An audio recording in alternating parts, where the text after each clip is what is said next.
নমস্কার বন্ধুরা, মালতীর হ্যাংলাশালে তোমাদের সবাইকে স্বাগতম। দেখো আজকে একটা নতুন রেসিপি নিয়ে এসেছি। আজকে আমি সুজিটা জাল দিয়ে নিয়েছি, একটা দেখো ডো তৈরি করে নিয়েছি। এই ডোটা আজকে আমি এই দেখো আর এখানে নিয়ে এসেছি তোমার এখানে সে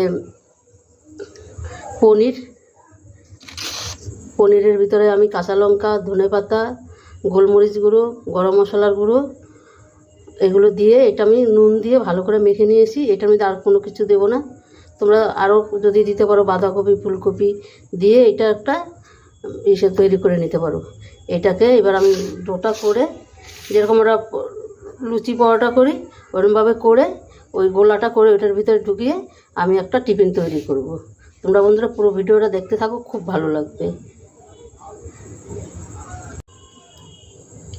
বন্ধুরা দেখো প্রতি কটা টিফিনে আমার পুরো ভরা হয়ে গেছে। এখানে আমার 8খানা হয়েছে। দেখো কত সুন্দর দেখতে হয়েছে।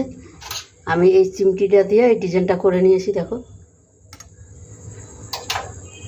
দারুণ হয়েছে দেখতে। দেখো এত সুন্দর লাগছে দেখতে। তেলটাও আমার দেখো এদিকে গরম হয়ে গেছে। আমি এবার একটা একটা করে ছেড়ে দেবো।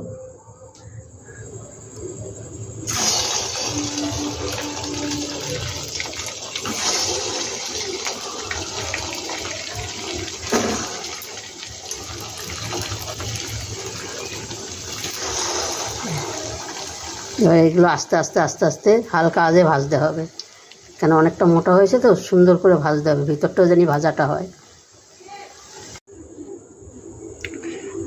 বন্ধুরা দেখো পুরো ভাজাটা আমার হয়ে গেছে। টিফিনটা এত সুন্দর হয়েছে, এত সুন্দর হয়েছে তোমাদের কি বলবো, দারুণ হয়েছে। আর পুরো ভিডিওটা বন্ধুরা দেখাইতে পারলাম না, কেন কারেন্ট চলে গেছে দেখা আমি পুরো ভিডিওটা তোমাদের দেখাইতে পারলাম না, কিন্তু এইটুকু আমার দেওয়া আছে, তোমরা দেখে নেবে।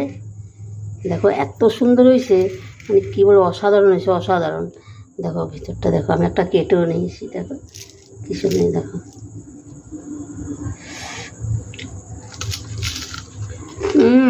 হেভি হয়েছে, হেভি, মানে জবাব নেই, এত সুন্দর হয়েছে।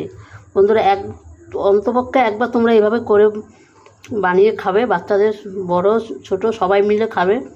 সন্ধ্যার টিফিন পুরো জমে যাবে, একদম অসাধারণ হয়েছে। তোমরা না বানিয়ে খেলেও তোমরা বুঝতে পারবে না বন্ধুরা, এত সুন্দর হয়েছে, এত সুন্দর। তোমরা যদি বন্ধুরা এরকমভাবে বানাও আমাকে কমেন্ট করবে। আর তোমাদের ভালো লাগলে তোমরা একটা সাবস্ক্রাইবার করে দিবে, আর বেশি বেশি করে শেয়ার করো।